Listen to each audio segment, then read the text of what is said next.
आज से हम पॉलिटी स्टार्ट करने के लिए जा रहे हैं और पॉलिटी की जो स्टार्टिंग होती है वो कॉन्स्टिट्यूशनल डेवलपमेंट से स्टार्ट होता है। तो हम सबसे पहले देखेंगे कि जो कॉन्स्टिट्यूशनल डेवलपमेंट कैसे हुआ इंडिया के अंदर। मतलब आज आपने देखा होगा कि इंडिया जब आज़ाद हुआ था तो इंडिया ने पार्लियामेंट्री फॉर्म ऑफ गवर्नमेंट को अपनाया, ना कि प्रेसिडेंशियल फॉर्म ऑफ गवर्नमेंट को। ये पार्लियामेंट्री फॉर्म ऑफ गवर्नमेंट को ही क्यों अपनाया इंडिया ने, क्यों नहीं प्रेसिडेंशियल फॉर्म ऑफ गवर्नमेंट को अपनाया, तो इसका एक इतिहास रहा है। तो धीरे धीरे धीरे धीरे जो पार्लियामेंट्री फॉर्म ऑफ गवर्नमेंट थी, अंग्रेज इसको लाए, इसको इंट्रोड्यूस कर रहे थे, इंडिया के लोगों ने इसको सीखा। प्रेसिडेंशियल फॉर्म ऑफ गवर्नमेंट को इंडिया के लोग नहीं सीख पाए क्योंकि इसके बारे में हमको जानकारी नहीं थी। और यही नतीजा हुआ, जब देश आज़ाद हुआ तो हमने पार्लियामेंट्री फॉर्म ऑफ गवर्नमेंट को ही अपनाया। तो इसके पीछे एक हिस्टोरिकल जो एस्पेक्ट है वो छुपा हुआ है कि कैसे डेवलपमेंट हुआ पार्लियामेंट्री फॉर्म ऑफ गवर्नमेंट का इंडिया के अंदर। तो सबसे पहले हम कॉन्स्टिट्यूशनल डेवलपमेंट के बारे में जाने उससे पहले हम ईस्ट इंडिया कंपनी के थोड़े से उसमें थोड़ा सा हम मतलब चर्चा करेंगे उसके बारे में, क्योंकि ये जानना बहुत ज़रूरी है ईस्ट इंडिया कंपनी का क्या उसका बैकग्राउंड है, उसने कैसे अपने पैरों को इंडिया के अंदर पसारा। तो बहुत ही शॉर्ट में देखेंगे हम। देखिए, अगर हम बात करें जो ईस्ट इंडिया कंपनी की उसके हिस्टोरिकल बैकग्राउंड के बारे में देखें, तो जो ब्रिटिशर थे वो ट्रेड करने के लिए इंडिया आए थे। मतलब एज ए एक ट्रेडिंग कंपनी की फॉर्म में यहाँ पर इंडिया के अंदर आए थे। इनको एक्सक्लूसिव राइट्स था। एक्सक्लूसिव राइट्स का मतलब ये होता है कि क्वीन एलिजाबेथ जो थी, जब ईस्ट इंडिया कंपनी बनी थी तो वहाँ पर एक महारानी हुआ करती थी, क्वीन एलिजाबेथ वन। क्योंकि ये क्वीन एलिजाबेथ सेकंड भी थी तो इस टाइप से इनको क्वीन एलिजाबेथ वन बोला गया था। अब इनका इन्होंने जब ये कंपनी बनाई, वहाँ के लोग ना जो कि मर्चेंट क्लास थी, वहाँ के बिजनेस क्लास थी, उन्होंने ये जो कंपनी बनाई, तो इन कंपनी ने जो राजा होता था उसको मतलब काफ़ी पैसे पे करने पड़ते थे और फिर इन्होंने पैसे देकर एक्सक्लूसिव राइट ले लिया। एक्सक्लूसिव राइट का मतलब ये होता था कि इंडिया के अंदर कोई भी कंपनी, ब्रिटेन से कोई भी ऐसी कंपनी नहीं होगी जो इंडिया के अंदर आकर ट्रेड कर सके, एक्सेप्ट ये ईस्ट इंडिया कंपनी। मतलब ईस्ट इंडिया कंपनी के सिवाय कोई यहाँ पर ट्रेड नहीं कर सकता है इंडिया के अंदर। तो इन्होंने एक्सक्लूसिव राइट ले लिया। क्वीन एलिजाबेथ ने इनको ही एक्सक्लूसिव राइट दे लिया, क्योंकि सिंपल सी बात है, अगर कंपनी अच्छा अर्न करेगी तो जो क्वीन होगी, क्वीन का जो खजाना होगा उसमें भी बढ़ोतरी होगी धीरे धीरे। और इनकी शुरू से ही इंपीरियलिस्टिक टाइप की पॉलिसी रही है शुरू से ही कि दूसरे देशों पर कब्जा करना है, उसको अपने अंडर कर लेना, वहाँ के रिसोर्सेज को एक्सट्रैक्ट करके ब्रिटेन को बहुत मजबूत बना लेना है। पूरे वर्ल्ड में ब्रिटेन का ही डंका बजना चाहिए, ऐसी इनकी सोच थी। और आपने देखा होगा जो आज यूएसए है, यूएसए भी एक्चुअली उसका छोटा भाई है ब्रिटेन का, क्योंकि यूएसए के जो अंदर यूनाइटेड स्टेट ऑफ अमेरिका है उसके अंदर जो बसे लोग हैं वो उनका जो रिलेशन है वो ब्रिटेन से ही है। फिर अब हम बात करते हैं कि दूसरा नेक्स्ट इम्पोर्टेंट जो इवेंट हुआ था वो हुआ था बैटल ऑफ प्लासी। ऐसा माना जाता है कि बैटल ऑफ प्लासी के बाद जो ईस्ट इंडिया कंपनी थी, ईस्ट इंडिया कंपनी को एक मिलिट्री आर्मी में मतलब एक मैराथन, मतलब एक सुपरमेसी हासिल हो गई थी कि इन्होंने ये साबित कर दिया था कि हम जो है, हमारे पास एक मिलिट्री पावर है, इन लोगों को हम कंट्रोल कर सकते हैं, अपनी आर्मी से हमारे पास पावर, हम लड़ सकते हैं। तो बैटल ऑफ प्लासी किस किस के बीच में हुआ था देखिए। पहले तो कौन सी डेट को हुआ था, this is the very important, ये क्वेश्चन काफ़ी पूछा गया है एग्जाम के अंदर। तो ये 23 जून 1757 के अंदर ये बैटल हुआ था। किस किस के बीच में हुआ था देखिए, ईस्ट इंडिया कंपनी के बीच में हुआ था। ईस्ट इंडिया कंपनी को जो हेड कर रहे थे वो लॉर्ड रॉबर्ट क्लाइव थे। और जो दूसरी ओर कौन था, दूसरी ओर था बंगाल का नवाब। बंगाल का नवाब उस टाइम कौन था, सिराजुद्दौला। और इसने अपना अलायंस बनाए रखा होता, फ्रेंच जो फ्रेंच ईस्ट इंडिया कंपनी थी उसके साथ में अलायंस बनाया होता, क्योंकि सिराजुद्दौला और ईस्ट जो थे फ्रेंच थे वो काफ़ी एक दूसरे के अच्छे अलायंस था। मतलब जो फ्रेंच जो थे वो काफ़ी मदद करते थे। तो इसको लगा, सिराजुद्दौला को लगा कि भाई ये तो जो अंग्रेज हैं ये तो मतलब किसी भी विश्वास के लायक नहीं है और ये हर काम गलत करते हैं। तो फ्रेंच थोड़े से उनको ठीक ठाक लगे। इससे क्या हुआ, जैसे ये इसके अंदर ये हुआ कि जो है सिराजुद्दौला को मार दिया गया और जो ईस्ट इंडिया कंपनी थी उसकी जीत हुई। और इससे ऐसा मतलब जैसे ही जीत होती है तो अंग्रेज़ों को एक कॉन्फिडेंस आ गया कि भाई हम अपना जो इम्पीरियलिस्टिक टाइप की पॉलिसी है उसको इस्टेब्लिश करने में सक्षम हो सकते हैं। ऐसा नहीं कि जो हम ये एक्चुअली पहले डरते थे यहाँ से, यहाँ की फोर्सेस से, लेकिन जब ये बैटल ऑफ प्लासी हुआ तो इनको में एक हौसला आ गया। अब बैटल ऑफ प्लासी हुआ तो बैटल ऑफ प्लासी ये मतलब ऐसा ऐसा माना जाता है कि इसमें कोई बंदा नहीं मरा था, कोई भी पर्सन, कोई लड़ाई नहीं, कोई झगड़ा नहीं, ये बैटल ख़त्म हो गया। बस इन्होंने धोखे से सिराजू उदौला को मार दिया था और कोई नहीं मरा था इसके अंदर। मारा कैसा था इसका, एक मीर जफर जो था, मीर जफर को इन्होंने लालच दिया कि भाई हम तुमको क्योंकि देखिए जब बैटल ऑफ प्लासी हो रहा था उससे पहले जो है बंगाल का जो नवाब था वो सिराजुद्दौला था।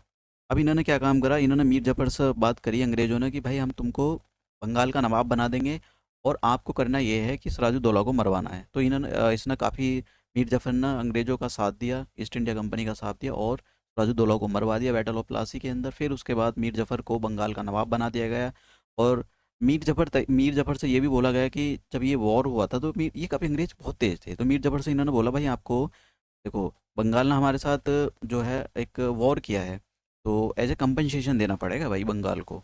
तो मीर जफ़र ने बोला ठीक है हम दे देंगे। तो मीर जफ़र ने जो 24 परगनाज़ है वहाँ पर बंगाल के अंदर एक ऐसी डिस्ट्रिक्ट जैसी एक जगह है वहाँ पर, तो उसकी ज़मींदारी सिस्टम दे दिया। ज़मींदारी सिस्टम का मतलब ये होता है कि आप यहाँ से रेवेन्यू कलेक्ट कर सकते हो। अंग्रेज़ों को ये अधिकार मिल गया 24 परगना का, भाई यहाँ वहाँ से टैक्स वसूल सकते हो। एक रेवेन्यू कलेक्शन का मतलब यही होता है एज ए टैक्स, आप वहाँ से टैक्स वसूल कर सकते हो।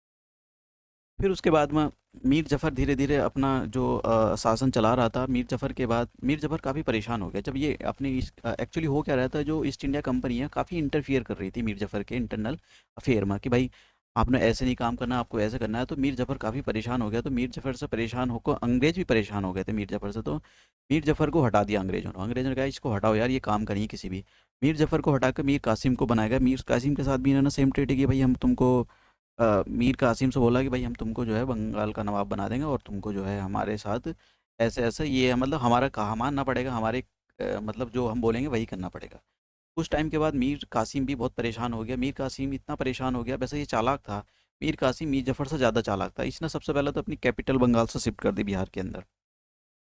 उसके बाद में इसने एक अलायंस बना लिया किसके साथ, जो अवध था, अवध का जो नवाब था और जो शाह आलम, जो मुग़ल थे, मुग़ल का जो एक एम्परर था शाह आलम सेकंड, उसके साथ में। और इसने अपनी एक फ़ौज तैयार कर दी। अब फ़ौज जैसे इन्होंने तैयार करी तो ये फ़ौज कहाँ पर मिलेगी, ये मिलेगी बैटल ऑफ बक्सर के अंदर। बक्सर कहाँ पर है, बिहार के अंदर है। तो 1764 के अंदर एक बैटल होता है बैटल ऑफ बक्सर। देखिए यहाँ से तो इनको थोड़ा कॉन्फिडेंस, बैटल ऑफ प्लासी से थोड़ा कॉन्फिडेंस आया था अंग्रेजों को, लेकिन बैटल ऑफ बक्सर से ये पूरा हो गया था, पूरा मतलब पूरा ढांचा तैयार हो गया था कि अंग्रेज अब जा डोमिनेशन इस्टेब्लिश करने वाले हैं इंडिया के अंदर। तो मीर का एक साइड थी मीर कासिम की फ़ौज और नवाब ऑफ जो अवध था उसका जो उसकी जो सोल्जर थे वो एक साइड थे, और शाह आलम के पास तो कुछ नहीं था, बस ये मुगल था। तो इसमें क्या हुआ, अंग्रेजों ने जो कंबाइंड फोर्सेस थी इसको हरा दिया। और जैसे ही इन्होंने हराया तो अब अंग्रेज ये कहने लगे देखो हमने मुगलों को हरा दिया। या इसके कहने की बजाय कि हमने देखो नवाब ऑफ बंगाल को हराया, नवाब ऑफ द अवध हराया, इन्होंने कहना शुरू कर दिया कि हमने मुगलों को हरा दिया है। देखो एक अंग्रेज बहुत तेज थे, इन्होंने ऐसा ही होगा, उसके पीछे एक रीजन था कि पूरे जहाँ भी मुगलों की टेरिटरी मुगलों के अंदर आती थी उससे ये मैसेज आएगा कि भाई देखो मुगलों को हरा दिया गया, इतनी बड़ी जो राजा थे, इतने बड़े मुगल जो थे, इनको हरा दिया गया। ईस्ट इंडिया कंपनी को जैसे ये हारे तो ईस्ट इंडिया कंपनी ने एक टीटी साइन करी इनके साथ में, तीनों के साथ में। इसको बोला जाता है ट्रीटी ऑफ इलाहाबाद। ये बहुत ज़्यादा इंपॉर्टेंट है, कब साइन हुई थी देखिए, एक साल के बाद 1764 में बैटल ऑफ बक्सर होता है और 1765 में बैटल ये टीटी साइन होती है। टीटी साइन होती है, इलाहाबाद टीटी बोला जाता है। आपसे क्वेश्चन ऐसा पूछा सकता है जो बैटल ऑफ बक्सर क्या इलाहाबाद टीटी के साइन होने पर ख़त्म हुआ था? हाँ जी बिल्कुल सही बात है। अब इसमें इस ट्रीटी में क्या हुआ, इस ट्रीटी में ये हुआ ईस्ट इंडिया कंपनी ने दीवानी राइट ले लिए। देखिए दीवानी राइट क्या होता है, रेवेन्यू कलेक्शन करना। मतलब आप बोल सकते हो कि आज जो टैक्स कलेक्ट करने का सेंट्रल गवर्नमेंट, स्टेट गवर्नमेंट के पास और जो लोकल गवर्नमेंट होती है उसके पास जो अधिकार है उसको बोला जाता है दीवानी राइट। तो अंग्रेजों ने दीवानी राइट ले लिए। कहाँ कौन कौन से, एक तो बंगाल, बिहार और उड़ीसा के, इन तीन जगह के दीवानी राइट ले लिए। मतलब अब यहाँ पर अंग्रेज टैक्स का कलेक्शन करेंगे, रेवेन्यू का कलेक्शन करेंगे। और एक निज़ामी राइट ले लिए इन्होंने। निज़ामी राइट क्या होते हैं, ये निज़ामी राइट जब हाथ में आ जाएंगे तो आपके हाथ में पुलिस आपकी होगी, जुडिशरी आपकी होगी, मिलिट्री डिफेंस आपका होगा। मतलब देखिए अभी क्या बचा आपके पास, उड़ीसा, बिहार, बंगाल और उड़ीसा के हाथ में जो कुछ बचा ही नहीं है भाई। दीवानी राइट इन अंग्रेजों के हाथ में आ गए, ईस्ट इंडिया कंपनी के हाथ में आ गए। और उसके बाद में निज़ामी राइट जो होते पुलिस और जुडिशरी और मिलिट्री, ये सारी तो अंग्रेजों के हाथ में चली गई। तो फिर क्या बचा, तो फिर तो आप इनके हाथ में कुछ बचा ही नहीं। मेन चीज़ तो यही होती है किसी भी स्टेट को सिक्योर करने के लिए, ये काफ़ी इंपॉर्टेंट चीज़ होती है। इसके बाद में क्या हुआ, जो था, अ, ये जो लॉर्ड क्लाइव था, इसने जो है और काफ़ी मजे लिए खूब, मतलब इसने डुअल गवर्नमेंट इस्टेब्लिश कर दी। क्योंकि देखो, एक तो दीवानी राइट जब लिए गए हैं, तो दीवानी राइट को इम्प्लीमेंट करने के लिए अलग एजेंसी होती थी, और निज़ामी राइट को इम्प्लीमेंट करने के लिए एक अलग एजेंसी होती थी। तो ये जो डुअल गवर्नमेंट चल रही थी, एक लॉर्ड क्लाइव ने इस्टेब्लिश कर दी थी कि भाई आज जब जो इलाहाबाद ट्रीटी हुई थी उसी के अंदर, कि आज से जो है निज़ामी राइट कोई दूसरा देखेगा और जो दीवानी राइट है वो कोई दूसरा बंदा देखेगा। उसके बाद में फिर बैरन हेस्टिंग आता है। बैरन हेस्टिंग ने क्या काम करा, भाई इसको ख़त्म करो, ये तो बहुत बेकार चीज़ है, इससे कुछ हो नहीं रहा, सुधार डुअल गवर्नमेंट जो आपने निजामी राइट और जो दीवानी राइट है ये अलग अलग दे रखे हैं, इनको ख़त्म कर दो।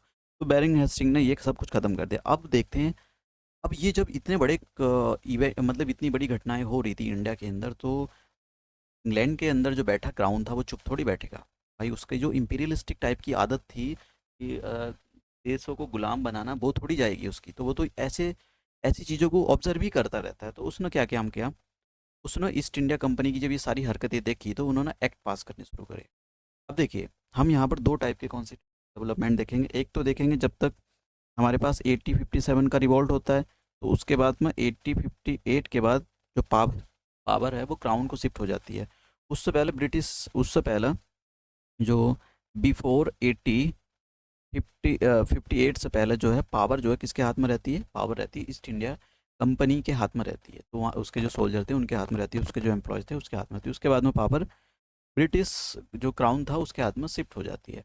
तो अभी हम धीरे धीरे कॉन्स्टिट्यूशनल डेवलपमेंट, सबसे पहले हम बात करेंगे ब्रिटिश कंपनी का जो रूल था 1773 से लेकर और 1858 तक। देखिए यही क्यों रहा, क्योंकि आपको पता है 1857 में रिवॉल्ट होता है, बहुत बड़ा रिवॉल्ट हुआ था। तो ब्रिटेन में जो वहाँ पर जो क्राउन था उसको समझ में आ गया था कि ये जो ईस्ट इंडिया कंपनी, भाई ये अब जो है छोटी मोटी पावर नहीं है, ये बहुत बड़ी पावर बन गई है।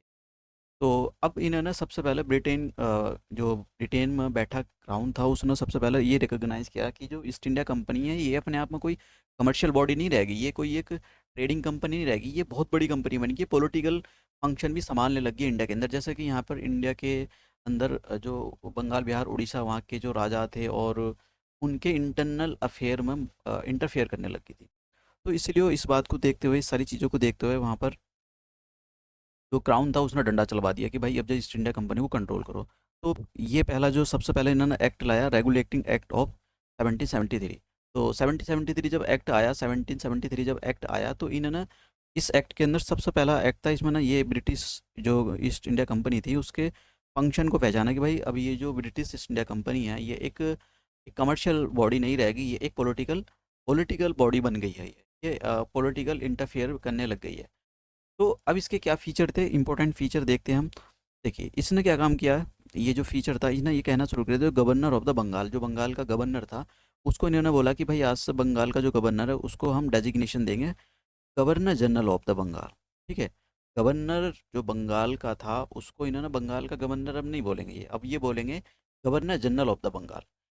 ठीक है, अब मतलब थोड़ा सा इनोवेटिव नाम है।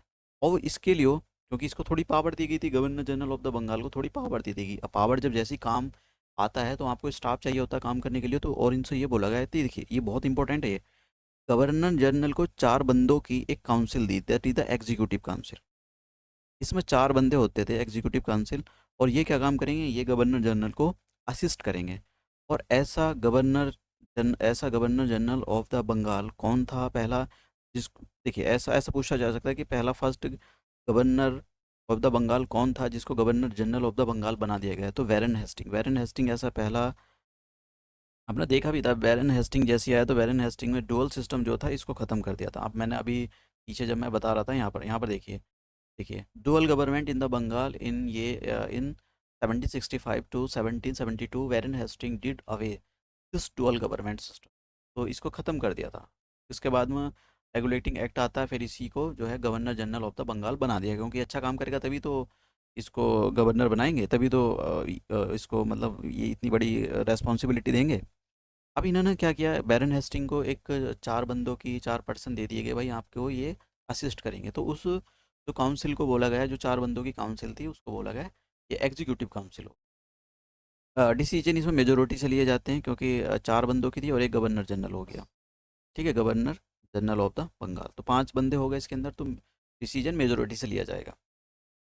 उसके बाद में इन्होंने क्या काम किया, जो वहाँ का गवर्नर था मद्रास और बॉम्बे का, उसकी जो मतलब उनकी जो पावर थी वो धीरे धीरे कम कर दी। मतलब ये पॉइंट इतना इंपॉर्टेंट नहीं है, लेकिन ये वाला पॉइंट बहुत इंपॉर्टेंट है। फिर इन्होंने क्या काम किया, जैसे मैंने कहा कि भाई निज़ामी राइट भी आ गया था, इन्होंने सुप्रीम कोर्ट बना दिया। बंगाल के अंदर इन्होंने सुप्रीम कोर्ट बना दिया। और देखिए आपसे क्वेश्चन पूछा जा सकता है कि जो सुप्रीम कोर्ट बनाया गया था, सुप्रीम कोर्ट ऑफ जो 1774 के अंदर जो सुप्रीम कोर्ट बनाया गया था, ये किस एक्ट के अंडर बनाया गया था, इस टाइप के क्वेश्चन पूछे गए हैं। तो आपको पता होना चाहिए कि ये रेगुलेटिंग एक्ट, ये पता होना चाहिए रेगुलेटिंग एक्ट 1773 के अंडर इसको बनाया गया था। उसके बाद में क्या बोला गया, इसके बाद में देखिए इस जब ये सुप्रीम कोर्ट बनाया गया तो इसमें सिंपल सी बात है, चीफ जस्टिस भी होगा और चीफ जस्टिस भी होगा और क्या हो गया, अदर 3 जज भी होंगे। तो 4 बंदों का एक सुप्रीम कोर्ट बना दिया गया। और पहला जो चीफ जस्टिस था इस कोर्ट का, वो पहला कौन था, देखिए ये क्वेश्चन पूछा गया, सर इलाज इम्पेई। सर इलाज इम्पेई पहला एक ऐसा पर्सन था जो कि इसको chief justice of the supreme court बनाया गया। तो ये वाला पॉइंट याद रखने की ज़रूरत है, काफ़ी इंपॉर्टेंट है। उसके बाद में सॉरी उसके बाद में क्या हो रहा था, उसके बाद में ये हो रहा था, जो ईस्ट इंडिया कंपनी थी उसके जो एम्प्लॉय थे, उसके जो सर्वेंट है, वो एक्चुअली इनको ट्रेडिंग प्रिविलेजेस मिल गई थी। ट्रेडिंग्स जो एक सर्टिफिकेट था उसका मिसयूज़ कर रहे थे। और ये क्या काम करते थे, ये जो कंपनी तो इतना पैसा नहीं कमा रही थी, कंपनी के एम्प्लॉय ज़्यादा पैसा कमा रहे थे। लॉर्ड क्लाइव ने तो खूब पैसे कमाए, एकदम भर भर के पैसे कमाए। उसके बाद देखिए इन्होंने ये कहा, इस एक्ट में ये बोला गया कि आज से कोई भी कंपनी का सर्वेंट प्राइवेट ट्रेड नहीं करेगा, नंबर वन। नंबर टू, कोई भी अगर आपको घूस देगा, मतलब कोई भी आपको पैसे देगा कि भाई हमारा पैसे लेकर हमारा काम कर दो, वो नहीं लेगा। दूसरा, कोई अगर आपको गिफ्ट दे रहा है कि भाई मर्सिडीज़ कार ले लो हमसे, या फिर 4 दर्जन हाथी ले लो, हमारा ये काम कर दो, हमारी नाव जाने दो, हमारा शिप जाने दो, ऐसा ऐसा कुछ नहीं होगा। कंपनी किसी कंपनी के सर्वेंट ये बिल्कुल एक्सेप्ट नहीं करेंगे। दूसरा ये बोला गया कि भाई इन एक तो ये किया गया, और ये फिर एक ये बोला गया कि ये जो कोर्ट ऑफ डायरेक्टर थे, मतलब ईस्ट इंडिया कंपनी किसकी थी भाई, ईस्ट इंडिया कंपनी उनकी होगी जिन्होंने ईस्ट इंडिया कंपनी में अपने पैसे डाल के ईस्ट इंडिया कंपनी को बनाया होगा। तो इस ईस्ट इंडिया कंपनी में जिसने पैसे डाले थे उनको बोला था कोर्ट ऑफ डायरेक्टर। आज भी बोर्ड ऑफ डायरेक्टर होते हैं, तो उस टाइम पर उसको कोर्ट ऑफ डायरेक्टर बोला जाता था। तो कोर्ट ऑफ डायरेक्टर से बोला गया इनको इनके कान टाइट कर दिए, क्राउन नहीं, इनके टाइट काउन जो कान थे वो टाइट कर दिए। इनसे बोला गया भाई आपको एक काम करना है, जितने भी आपके सिविल अफेयर हैं, मिलिट्री अफेयर इंडिया के अंदर और रेवेन्यू अफेयर, वो उसकी सारी रिपोर्ट आपको क्राउन को देनी पड़ेगी। ठीक है, तो ये था ये मेन फीचर थे। और इसके अंदर जो मेन पॉइंट है, एक तो पॉइंट नंबर ये, और सुप्रीम कोर्ट वाला पॉइंट बहुत इंपॉर्टेंट है, ये वाला। बस 2 पॉइंट ज़्यादा इंपॉर्टेंट है, बाकी आपने नहीं किए तो वेल एंड गुड। अब कैसे क्वेश्चन पूछे गए हैं जरा इसके बारे में देख लिया। मैंने यहाँ पर हिंदी में दिया है और इधर इंग्लिश में दिया, आप दोनों और इसमें अटेम्प्ट कर सकते हो। देखो क्वेश्चन क्या है, with reference to the establishment of the supreme court which of the following statement is या आर करेक्ट। पहला क्या है, supreme court at Kolkata was established by the regulating act of 1773। दूसरा स्टेटमेंट क्या कि ये लेमेस्टर, जो लेमेस्टर था was the first chief justice of the this court. देखिए this is the wrong statement. मैंने अभी आपको बताया इसका जो पहला था एलिजा इम्पेई, पहला इसका चीफ जस्टिस था। तो अगर इसको एलिमिनेट कर दिया जाए तो ये नहीं होगा, ये नहीं होगा, तो हमारे पास कौन सा ऑप्शन हो जाएगा, ऑप्शन नंबर 1। इस हिसाब से इसका ए ऑप्शन हो जाएगा। ठीक है, सर्वोच्च न्यायालय की स्थापना के संदर्भ में कौन सा या से कथन सही है, तो आप इसमें से हिंदी में भी अटेम्प्ट कर सकते हो। तो देखिए आयोग इस टाइप के क्वेश्चन पूछता रहा है और पूछे गए हैं। मतलब बहुत इंपॉर्टेंट हो जाता है आपसे कहीं ना कहीं, मतलब कहीं मतलब हर साल आपको एक क्वेश्चन जरूर मिल जाएगा इस टाइप के, जो ये रेगुलेटिंग जितने भी कॉन्स्टिट्यूशन डेवलपमेंट हुआ था। तो ये अब नेक्स्ट लेक्चर में हम नया एक्ट देखेंगे। ज़्यादा बड़े लेक्चर नहीं करूँगा मैं, छोटे छोटे लेक्चर करूँगा जिससे आप आसानी से कर पाओ। तो लेक्चर यहीं समाप्त करते हैं। Thank you.